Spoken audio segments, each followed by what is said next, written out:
성도 여러분들 안녕하십니까? 10월 27일 목요일입니다. 함께 하신 여러분들을 진심으로 환영합니다. 저는 세리토스 교회를 섬기는 김이상입니다. 이제 함께 기도하시고 기도회를 시작하도록 하시겠습니다. 하늘에 계신 아버지 하나님, 이 하루를 복 주시고 또 생명 주셔서 주님의 말씀으로 열어갈 수 있게 하시니 감사드립니다. 저희들에게 참으로 지혜를 허락하시고 성령의 인도하심이 늘 함께 하셔서 말씀 가운데 드러난 하나님의 뜻을 바르게 살필 수 있도록 도와주시고 말씀대로 행할 수 있는 그런 믿음을 가질 수 있게 인도하여 주옵소서. 오늘도 주님 앞에 무릎 꿇어 소원을 아뢰는 주의 백성들 그 모든 탄원에 귀 기울여 주시고 하나님의 권능의 손길이 오늘도 우리와 함께하고 있으며 주님의 크신 사랑이 우리를 덮고 계심을 다시 한번 확인하게 하시며 그래서 늘 우리의 삶이 주님 안에서 얻는 평강으로 만족한 삶이 되게 인도하여 주옵소서. 질병의 고통 가운데 있는 주의 백성들을 불쌍히 여기시고 주님께서 친히 어루만져 그 모든 아픔이 사라질 수 있도록 도와주시고 그 연약한 부분이 온전해질 수 있도록 주님의 은혜를 입혀 주시옵소서. 이제 성령께서 우리의 심령마다 함께 하시고 주의 말씀 가운데 우리를 향하신 참 뜻을 분명하게 깨우치고 알 수 있도록 이끌어 주시옵기를 예수님의 이름으로 간절히 기도드립니다. 아멘. 오늘은 목요일 나사로의 부활에 대해서 저희들이 살펴보도록 하겠습니다. 아마도 성경의 부활 기사 중에 나사로의 부활이 가장 많이 회자되는 이야기이라고 생각이 됩니다. 모세의 부활은 사실 구약 성경에는 기록이 없고 신약에 와서 유다서에 기록된 것을 통해서 우리가 확인할 수 있죠. 구약의 사르밧 과부, 수넴 여인의 아들들은 모두 연령대가 소년 또는 어린 아이였습니다. 그리고 나인성 과부의 아들도 젊은 청년, 야이로의 딸은 12살 소녀였습니다. 그리고 이들은 모두 죽은 지 얼마 되지 않은 시간에 부활을 했습니다. 하지만 나사로는 완전한 성인이었고 죽은 지 나흘이나 지난 그런 상황이었습니다. 누가 보아도 부활을 기대한다는 것이 참 어려운 그런 상태였습니다. 나아가서 나사로의 부활은 주님의 죽으심과 부활 사건 직전에 일어났기 때문에 그것과 연결된 독특한 사건이라고 할 것입니다. 오늘 우리는 나사로의 부활을 더듬어 보면서 그 사건의 의미를 생각해 보려 합니다. 먼저 요한복음 11장부터 44절의 내용을 여러분들이 함께 읽어보시면 좋겠습니다. 저희는 본문을 다 읽지는 않겠습니다. 이 본문 중에는 예수님께서 나사로의 병과 죽음을 통해서 영광을 받으실 것이라는 말씀이 나옵니다. 예수님은 나사로가 병들었다는 전가를 받은 이후에 이렇게 말씀하시죠. 11장 4절입니다. 이 병은 죽을 병이 아니라 하나님의 영광을 위하며 하나님의 아들이 이로 말미암아 영광을 받게 하려 함이라 하시더라. 죽을 병이 아니라고요. 이 말씀은 예수님께서 나사로의 죽음은 다시 부활할 그런 죽음이기 때문에 이 죽음을 강조하는 쪽으로 그렇게 말씀하지 않은 것으로 우리가 이해할 수 있습니다. 나사로의 부활 사건은 하나님께 영광이 될 것이고 아들이신 예수님께도 영광이 되는 사건이라고 하는 것이 이 나사로의 부활 사건의 방향을 우리가 볼 수 있는 것입니다. 예수님은 여기서 나사로가 병들었다는 소식을 들었음에도 불구하고 서두르지 않으십니다. 사랑하는 제자, 사랑하는 친구가 병들어 아주 위중하다고 하는 데에도 주님은 여유를 부리십니다. 6절에 보면 이렇게 말합니다. 나사로가 병들었다함을 들으시고 그 계시던 곳에 이틀을 더 유하시고 했습니다. 예수님은 사람이 죽어가고 있다고 하는데도 급한 게 없으십니다. 이틀이라고 하는 시간을 지체하시죠.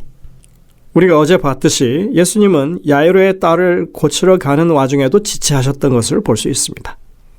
우리가 예수님이 그 제자들과 나눈 대화를 살펴보면 예수님이 당시에 유대로 내려간다고 하는 것이 매우 위험한 상황이었다고 하는 것을 알 수 있습니다. 유대인들이 작정하고 예수님을 죽이려 하는 분위기가 있었다는 것이죠. 아마도 제자들은 예수님이 이틀을 지체하신 것이 그 이유 때문이 아닐까 그렇게 생각했던 것으로 보입니다. 그러다가 나사로가 죽었다고 하는 소식이 들려오자 주님은 갑자기 유대로 내려가겠다고 하십니다. 마치 나사로가 죽은 다음에 움직이려고 하신 것처럼 그렇게 보여지는 것입니다. 여러분들이 요한복음 11장에 나오는 제자들과 예수님의 대화를 가만히 살펴보면 어떤 정황을 알 수 있는 그런 대목들이 있습니다. 이틀이 지난 다음에 예수님은 유대로 가자 하십니다. 제자들이 위험한데 왜 갑니까? 하고 되묻자 그제서야 예수님이 내 친구 나사로가 잠들었으니 내가 깨우러 가야지 이렇게 하십니다. 여기에서도 마찬가지로 예수님은 죽음을 잠으로 비유하시죠. 죽음을 잠이라고 하는 것은 깨어날 것을 전제로 하기 때문입니다. 그런데 이 상황에서 제자들이 다시 말합니다. 주님, 잠들었으면 좋겠습니다. 여러분들, 나사로의 죽음에 대해서 제자들이 알지 못했다면 이런 말 할 수가 없겠죠. 나사로가 죽었대요? 이렇게 하는 게 당연합니다. 그러나 제자들은 지금 나사로가 잠들다니요. 잠들었으면 좋게요? 이렇게 한 것입니다. 누군가로부터 나사로가 죽었다고 하는 얘기를 전해 들었습니다. 예수님도 제자도 모두 그의 죽음을 인지하고 있다고 하는 것입니다. 그리고 요한은 이 정황에 대해서 자세한 설명을 덧붙이고 있습니다. 13절부터 보시기 바랍니다. 요한의 설명입니다. 예수는 그의 죽음을 가리켜 말씀하신 것이나 잠잔다고 하는 것, 그들은 잠들어 쉬는 것을 가리켜 말씀하심인 줄 생각하는지라. 이에 예수께서 밝히 이르시되 나사로가 죽었느니라. 24절까지 이렇게 되어 있죠. 누군가가 예수님께서 문자 그대로 잠을 잔다고 말씀하신 것으로 생각했을 때 예수님께서는 자신이 했던 그 말의 의미를 아주 분명하게 설명하십니다. 나사로가 죽었다. 내가 깨우러 가노라. 죽음이 잠이라 비유하신 것을 그렇게 분명하게 부연 설명하고 있는 것입니다. 주님이 지금 의도하시는 것이 무엇인지, 목적이 무엇인지, 왜 이런 말씀을 하신 것인지, 왜 지체하신 것인지 우리는 이런 대화의 내용 가운데서 그것을 알 수 있습니다. 15절에 이렇게 말씀하십니다. 내가 거기 있지 아니한 것을 너희를 위하여 기뻐하노니 이는 너희로 믿게 하려 함이라. 그러나 그에게로 가자 하시니 이렇게 기록되어 있습니다. 이게 무슨 의미입니까? 나사로가 죽을 때 거기 계시지 않는 것이 기쁨이 된다는 것이 무슨 말입니까? 주님의 말씀의 요지는 이것입니다. 나사로가 죽었고 주님이 부활시키실 것인데 그가 죽어갈 때 주님이 그곳에 있지 않은 것이 나중에 제자들이 부활하는 모습을 보고 부활을 믿게 될 것이니까 나사로의 죽음이 오히려 잘된 일이다 이렇게 말씀하고 있는 것입니다. 그렇다면 예수님께서 일부러 나사로가 죽기까지 이틀을 그렇게 연장하시고 지체하셨을까요? 우리는 요한복음 11장 내용을 잘 살펴봐야 합니다. 나사로가 중병에 들어서 마리아와 마르다가 사람을 보내서 기별을 전하죠. 예수님이 계신 곳이 유대지방을 벗어난 지역임이 분명합니다. 그렇죠? 주로 갈릴리 지역에 계셨으니까 적어도 하루는 걸릴 것입니다. 그러나 사람을 보낸 지 하루도 채 지나지 않아서 나사로가 죽습니다. 그리고 또 사람을 보낸 것이 분명합니다. 예수님은 먼저 온 기별자로부터 병 걸렸다는 소식을 들었고 이틀을 더 머물렀다고 했으니까 첫 기별자의 소식을 들은 후에 다음 날이나 혹은 그 다음 날에 나사로가 죽었다는 소식을 들었다고 볼 수 있습니다. 예수님의 일행이 나중에 베다니에 왔을 때가 죽은 지 이미 나흘이 지나서 장사가 끝났다고 했으니까 예수님은 나사로의 부음을 듣고 베다니로 바로 출발했음이 분명합니다. 이러한 정황을 미루어 볼 때 예수님이 일부러 나사로가 죽기를 기다렸다가 내려오신 것이 아님은 분명한 것입니다. 그래서 나사로가 죽을 때 그곳에 주님이 계시지 않은 것이 모든 상황을 고려할 때 그것이 그 나사로의 부활을 보고 부활을 믿게 될 제자들의 이 상황을 고려해서 그것이 그 제자들이 부활에 대한 확신을 가질 수 있게 해주는 사건이 될 테니까 그것이 오히려 잘 되었다 이렇게 말씀하신 것이라고 할 수 있습니다. 게다가 주님은 나사로의 부활이 하나님의 영광을 드러내고 예수님 자신의 게다가 주님은 나사로의 부활이 하나님의 영광을 드러내고 예수님 자신을 영화롭게 할 사건이라는 것을 말씀합니다. 나사로의 부활은 그저 한 인간의 부활 사건으로 그치는 것이 아니라 믿음이 연약했던 제자들에게 예수님의 죽으심과 부활에 대한 좋은 믿음의 근거가 되었던 것입니다. 이미 언급했듯이 예수님이 베다니에 도착하셨을 때 나사로는 이미 죽은 지 나흘째였습니다. 그리고 그의 시체는 무덤 속에서 썩어가고 있었습니다. 시체가 악취가 날 정도로 나사로의 죽음은 불가역적인 상황이었습니다. 그럼에도 불구하고 이어지는 이야기에서 예수님은 마르다에게 내 오라비가 다시 살아나리라 이렇게 말씀하시죠. 예수님은 제자들에게 그랬던 것과 마찬가지로 그 여동생들에게도 부활에 대한 믿음을 계속해서 말씀하고 계시고 강조하십니다. 예수님이 마리아에게 나사로가 다시 살 것이라고 말했을 때 마리아는 최종적으로 마지막에 있을 부활에 관한 그녀의 믿음을 말합니다. 그때 분명히 우리 오빠가 부활할 걸 믿습니다.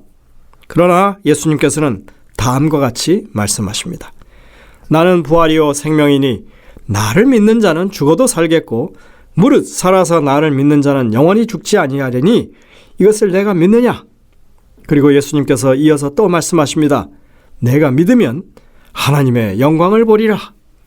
마르다는 그 말씀을 믿었고 그녀의 오빠의 부활을 통해서 하나님의 영광을 보았습니다. 그리고 나중에 예수 그리스도를 통해서 하나님의 영광과 아울러 예수 그리스도의 영광까지 보게 된 것입니다. 성경은 하나님의 말씀으로 생명이 창조되었다고 말합니다.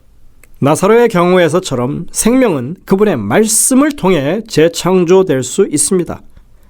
주님은 짧게 기도하신 후에 명령하십니다. 나사로야 나오라. 바로 그 순간 그곳에 있던 많은 사람들이 하나님의 생명 주시는 능력을 목격합니다.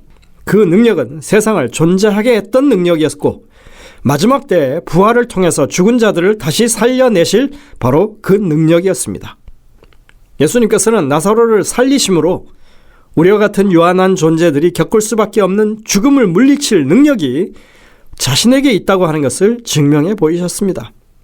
하나님의 영광이 이것보다 더 크게 증거되는 경우가 있겠습니까? 주님은 요한복음 11장 25절 26절에 나는 부활이요 생명이니 나를 믿는 자는 죽어도 살겠고 살아서 나를 믿는 자는 영생토록 죽지 아니하리라. 이것을 내가 믿느냐 질문하셨습니다. 이 앞절에서는 믿는 자들의 죽음에 대해서 주님은 이 말씀을 하실 때 앞부분에서는 믿는 자들의 죽음에 대해서 그 다음에는 믿는 자 가운데 죽음을 맛보지 않고 영생할 사람들에 대해서 말씀하십니다.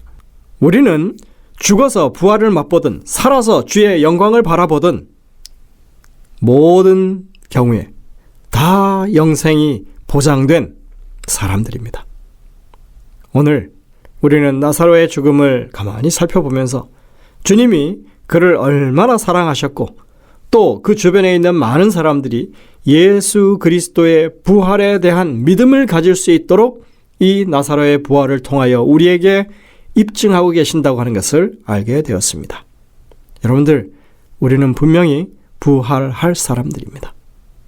예수님이 이 땅에 오시는 그날 죽었던 모든 성도들이 주의 음성을 듣고 그 무덤에서 나오는 모습을 우리가 보게 될 것입니다. 영감의 교훈에 보면 이 단순한 부활과 영생의 부활에 관한 이야기를 하고 있습니다. 예수님의 봉사 기간 동안 예수님께서는 죽은 자를 살리셨다.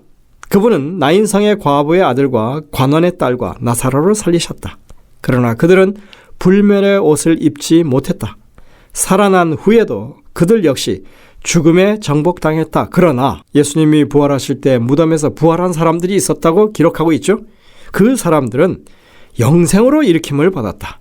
그들은 죽음과 무덤을 이기신 그리스도의 전승 기념으로 그분과 함께 승천했다. 시대의 소망 786쪽에 있는 말씀입니다. 이러한 일들이 미구에 주님이 오시는 그날에 다시 분명하게 우리의 눈에 목격될 것입니다. 우리가 그러한 믿음을 가지고 오늘도 부활의 소망에 충만한 삶을 살게 되시기를 간절히 바랍니다. 기도하시겠습니다. 하늘에 계신 아버지 하나님, 부활에 대한 너무나 명확한 증거들을 주님의 말씀을 통하여 또 이런 기사들을 통하여 우리에게 보여주시고 믿음을 북돋아 주시니 감사를 드립니다. 저희들이 삶의 어떠한 상황에서도 구원과 부활에 대한 분명한 믿음을 가지고 늘 주님을 바라보며 살아갈 수 있도록 인도하시고 이 땅에서의 죽음이 우리를 결코 멸하지 못한다고 하는 이 확실한 소망을 우리 마음 가운데 계속 가지고 주님 앞에 참으로 든든한, 마음 든든한 그러한 믿음 생활을 하게 인도하여 주옵기를 예수님의 이름으로 간절히 기도드립니다. 아멘. 네, 여러분들 오늘도 이 주신 말씀들을 깊이 묵상하면서 주님의 음성을 듣게 되시길 바랍니다. 저희들은 내일 다시 뵙겠습니다.